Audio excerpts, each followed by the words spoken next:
check my camera's recording. Just about to do the windy bit. Wanted to make sure I capture the experience on the 850 GS and capture what it's like compared to the 1200 GS.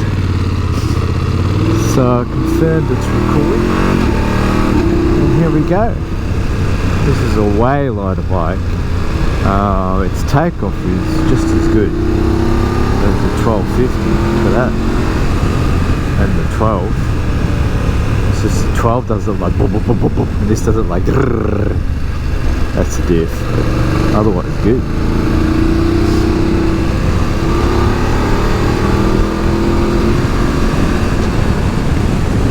So let's see what this thing's like.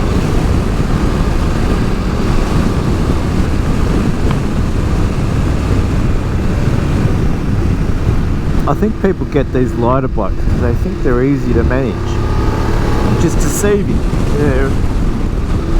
They take just as much, just what it takes to manage a big bike. It's just the same. It might feel lighter, but you're doing the same things.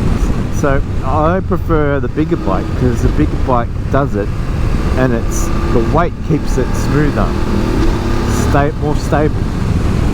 Where with the smaller bike, you can even get the sense you're going faster, but you're not. It's just because it's reacting more to the bumps and the pressures of the road and moving about, so it feels like you're going quicker. So let's see what this is like. Oh, I'm liking it. I like my knees tuck in nicely to the tank. With the GSA, the tank is so big, I don't really feel like I get to tuck my legs in. My legs just sort of sit there wide and they're sitting there, but I don't really ever press them in to feel secure.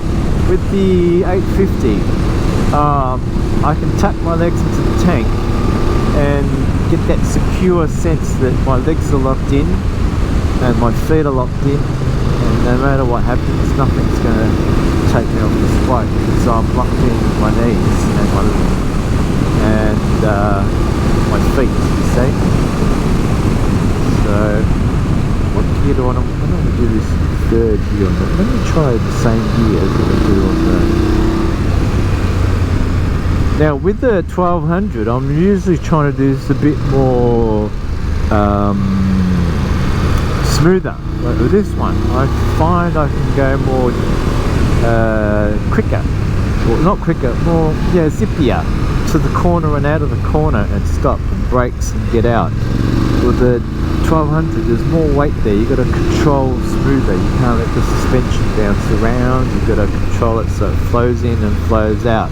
Whereas this one, if I do a suspension mistake, I can fix it easier because there's not so much weight being thrown about. So yeah, if you're a learner or not so experienced,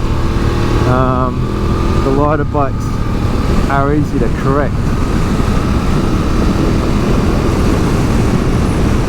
but the bigger bike is more enjoyable, way more enjoyable.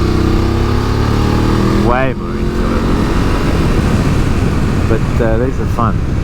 So look, I would encourage you to just go big bike and do a whole bunch of training. That's what I'd encourage you to do. And you'll love it. You'll love it. You'll love every minute of it.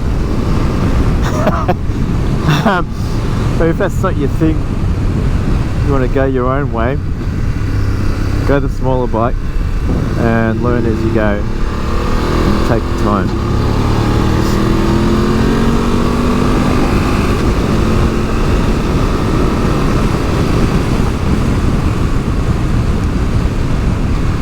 But yeah, I can make more mistakes on this without it being too much of a problem. With a bigger bike, it has to flow with more control. Smoother control.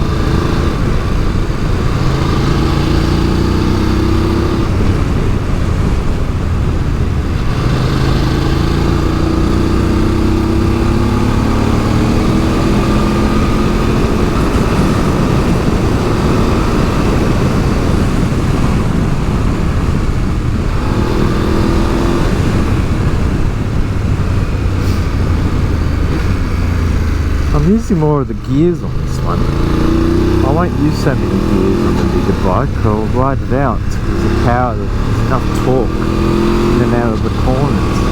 With just third and fourth. This one I'm fine. I'm going to fourth, fifth, third, second. I'm playing with it more. So it's definitely more playful. So down the third.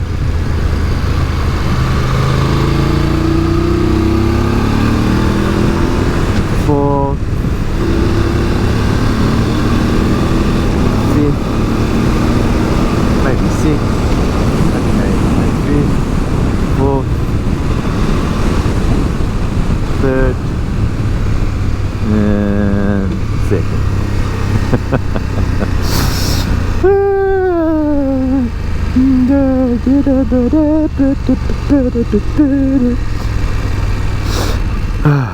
Cold getting to my legs though, it's making me want to pee.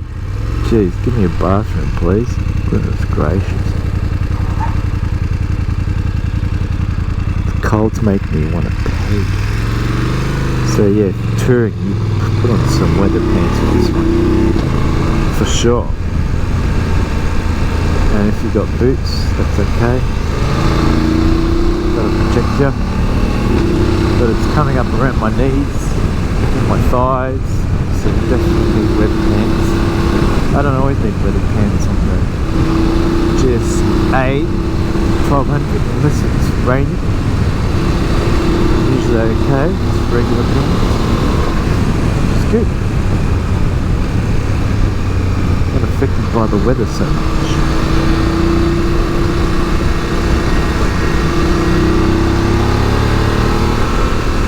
Yeah, you feel a lot more little bitty controls with this one. There's a lot more room for error, more adjustments can be made.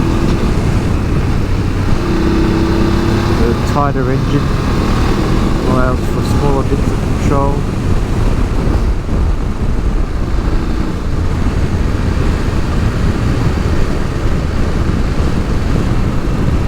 You won't have trouble getting around with this one. You won't have trouble getting around or keeping up. No, you won't have any trouble at all. It'll be a cinch. It's good power, it's maximised power to weight ratio for up to 120 k an hour, you know, that sort of stuff.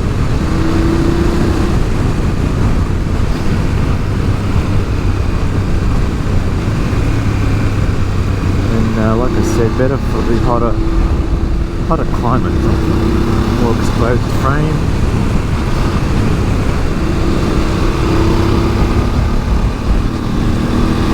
Let's see what it's like on the gravel, eh? A bit of gravel on the way home.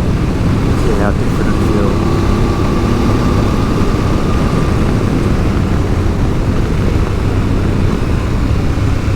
I find I'm using more of the gears for control, but I think that's just because I don't know the bike that well as I do mine. I'm always trying to have the engine in my grip where I can feel it and hear it, which may be a bit higher than normal rev. Okay, now here's the turn off. So now I'm going to go into a different mode. I'm going to go to it's only got road and dynamic. I don't want road and dynamic, I want enduro. Let's pull over and see if we can get into the mode. Road, dynamic, road, dynamic, road.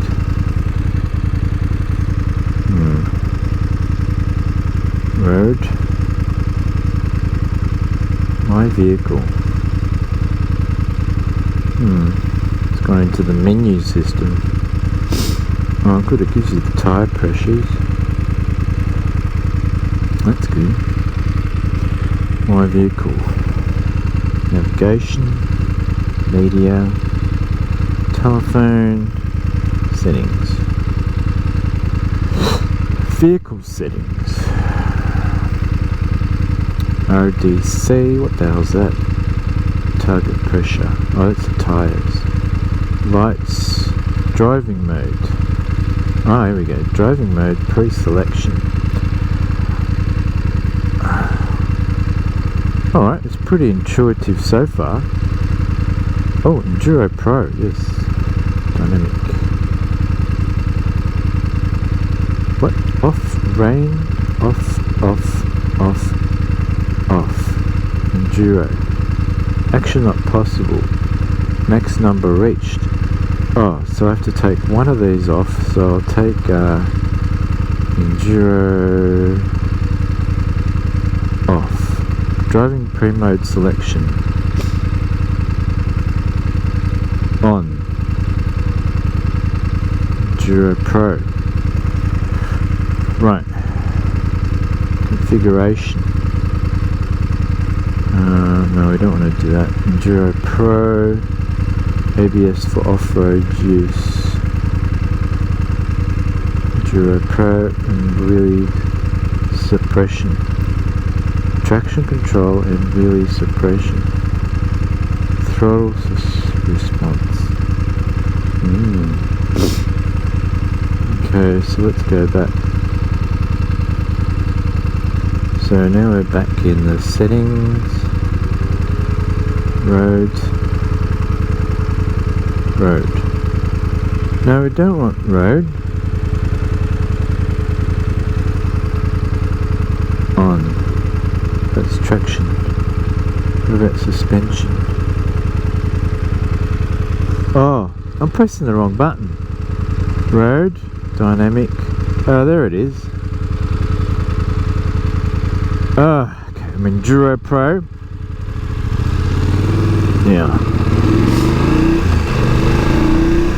let's see how this responds in the gravelly road when I do Enduro Pro on the GSA and I go on the rocks.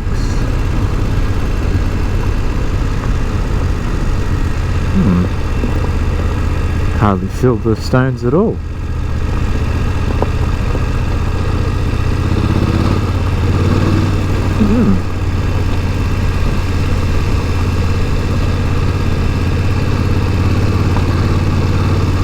I feel less of the stones on this than I do the GSA, because the GSA's got I think wider tyre and weight just feels like it crunches through this. This one feels like I don't hardly feel it at all. The bike's lighter, the tyres just riding over the top.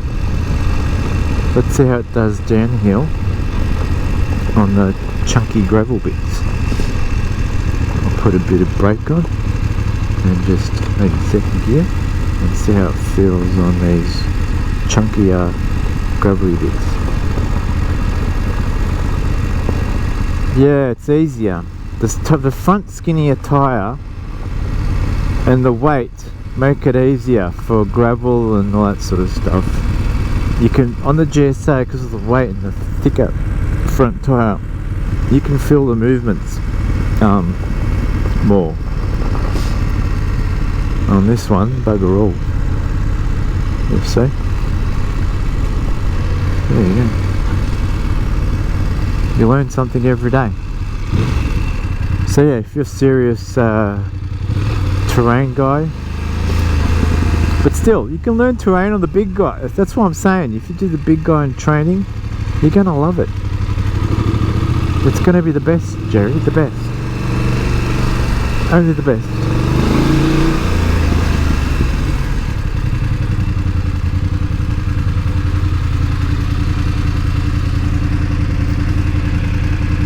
So would I get the F50?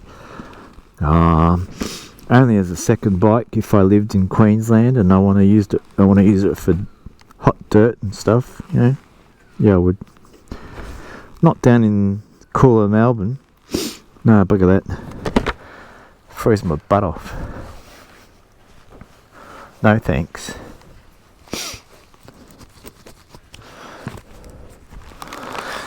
Okay. That's it. There you go. And I think I'll just hit